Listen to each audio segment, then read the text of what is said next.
Welcome to Kachakkarpitha channel. இப்போ என்ன பார்க்க போறோம் டாப் 500 பாலிட்டி இம்பார்ட்டன்ட் क्वेश्चनல பார்ட் 15 வீடியோ பார்க்க போறோம். இதோட நம்ம 450 கேள்விகள் முடிச்சிட்டோம். பார்க்காதவங்க நம்ம சேனல் பிளேலிஸ்ட்ல டாப் 500 பாலிட்டி இம்பார்ட்டன்ட் क्वेश्चन அப்படினு ஒரு பிளேலிஸ்ட் இருக்கு, செக் பண்ணி பாருங்க. இதே மாதிரி ஹிஸ்டரி, ஜியோகிராஃபி, எகனாமிக்ஸ்க்குலாம் நம்ம போட்டுருக்கோம்.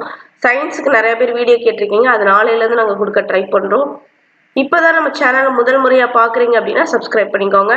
இந்த வீடியோ உங்களுக்கு யூஸ்ஃபுல்லா இருக்குன்னு நினைச்சேன் கமெண்ட் பாக்ஸ்ல எஸ் அல்லது வீடியோக்கு ஒரு லைக் கொடுங்க. இப்போ முதல் கேள்வியை பார்த்தரலாம்.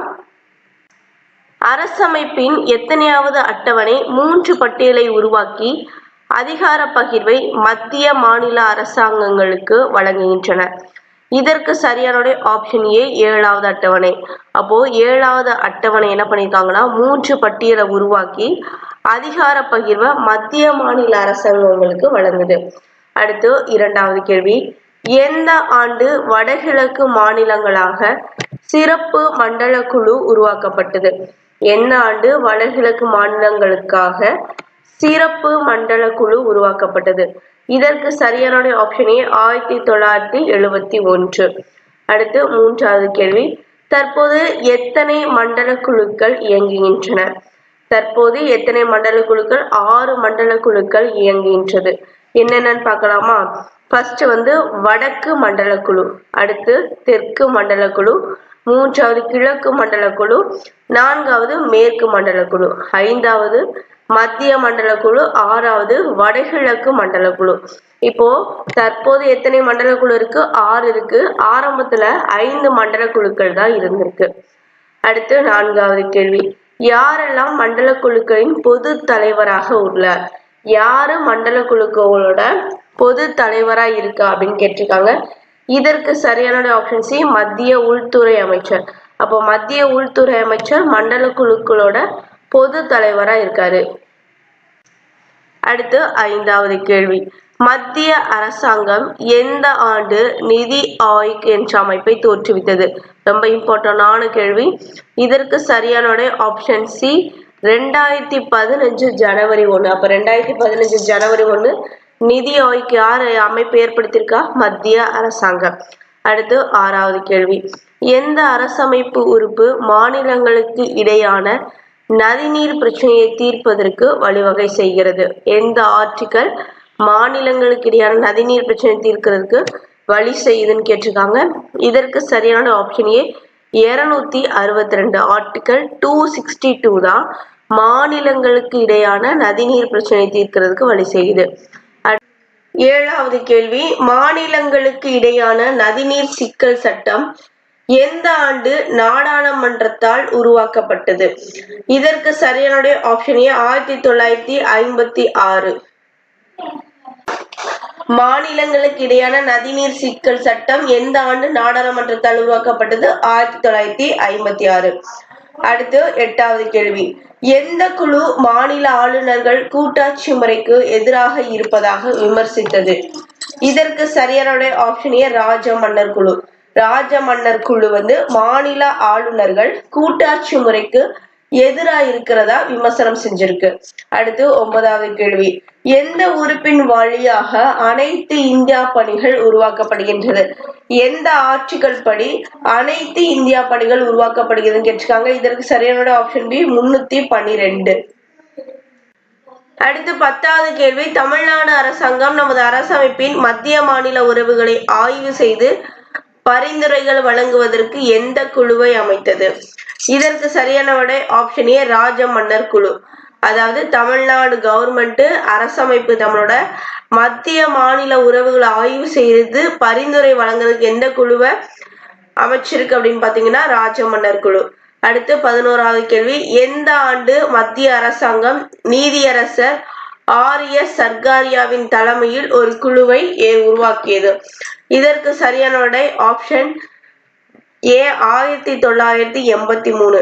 எந்த ஆண்டு மத்திய அரசாங்கம்? 1983 மத்திய அரசாங்கம் நீதியரசர் சர்க்காரியாவோட தலைமையில ஒரு குழுவை உருவாக்கியிருக்கு. அடுத்து 12வது கேள்வி. 12வது கேள்வி. மதிப்பாய்வு தேசிய குழு அரசமைப்பில் பல சீர்திருத்தங்கள் கொண்டு வரப்பட வேண்டும் என்று கூறிய குழு எது அப்படின்னு கேட்டிருக்காங்க. இதற்கு சரியான ஆப்ஷன் வெங்கட்ட செல்லையா குழு.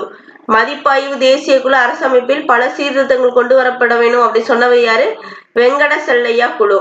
அடுத்து 13வது கேள்வி, எந்த விதிப்படி குடியரசுத் தலைவர் பல்வேறு அமைச்சகத்திற்கு பணியை ஒதுக்கீடு செய்யும் அதிகாரம் பெற்றவர்?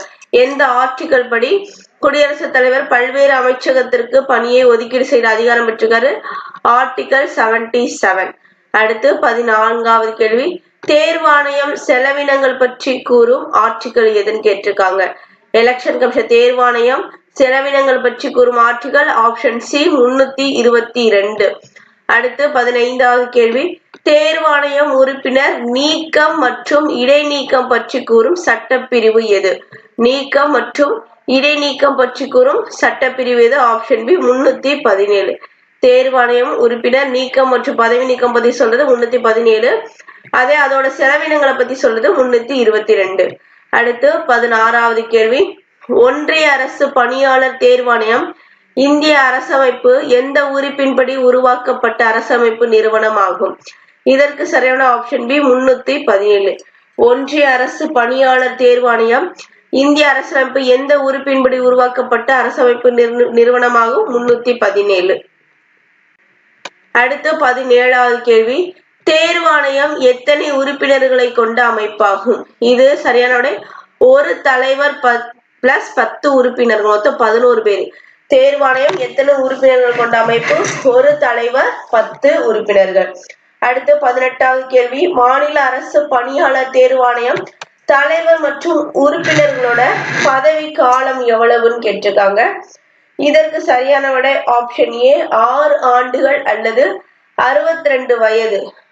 மாநில அரசு பணியாளர் தேர்வாணையம் தலைவர் மற்றும் உறுப்பினர்களோட பதவி காலம் எவ்வளவுன்னு கேட்டிருக்காங்க. 6 ஆண்டுகள் அல்லது 62 வயது.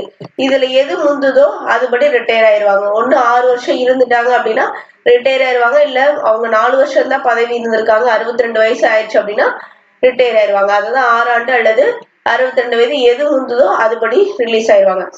அதே மத்திய அரசுக்கு ஒன்றியம், அதாவது மத்திய அரசு தேர்வாணையமோட பதவி காலம் எவ்வளவுன்னு பாத்தீங்கன்னா 65 வயது வரைக்கும் இருக்காங்க. அதே 6 வருஷம் ஆனா 65 வயது. எதுக்கு? மத்திய அரசாங்கத்திற்கு.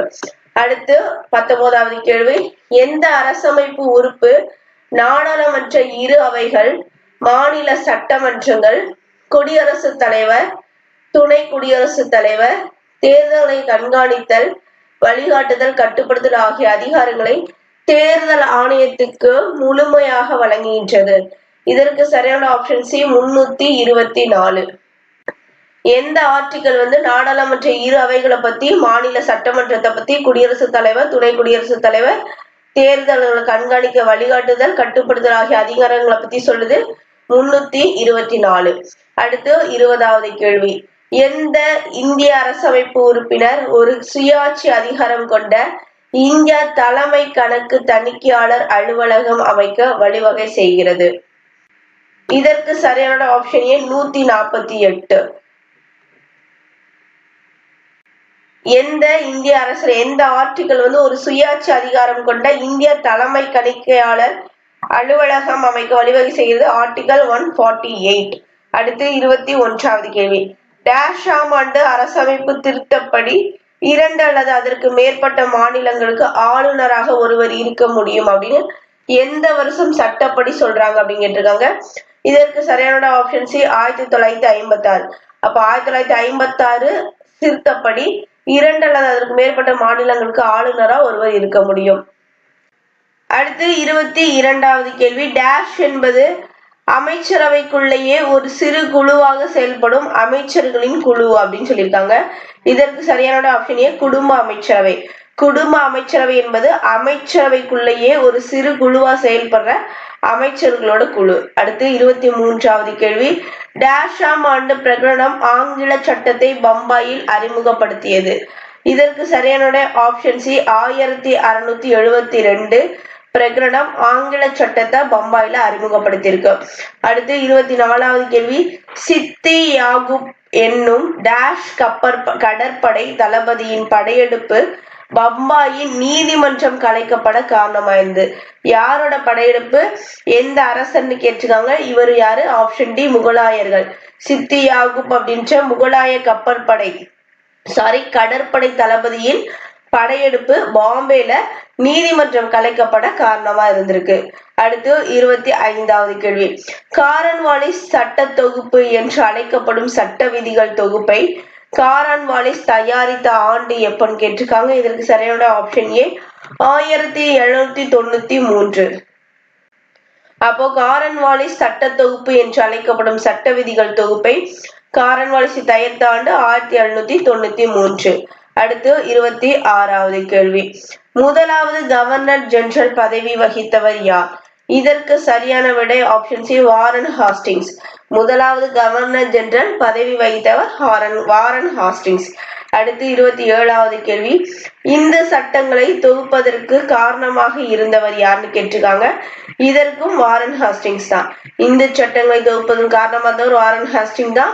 முதலாவது கவர்னர் ஜெனரல் பதவி வகித்தவர் வாரன் ஹாஸ்டிங்ஸ் தான். அடுத்து 28வது கேள்வி.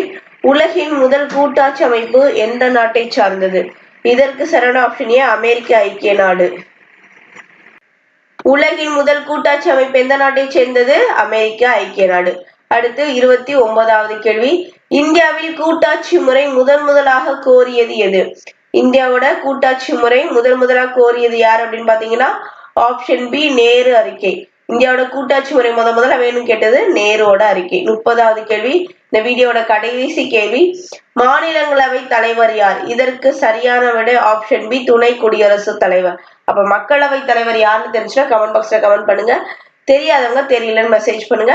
நான் உங்க கமெண்ட்டுக்கு ரிப்ளை பண்றேன். இந்த வீடியோ உங்களுக்கு யூஸ்ஃபுல்லா இருக்குன்னு நினைச்சீங்கன்னா கமெண்ட் பாக்ஸ்ல எஸ் அல்லது வீடியோக்கு லைக் கொடுங்க.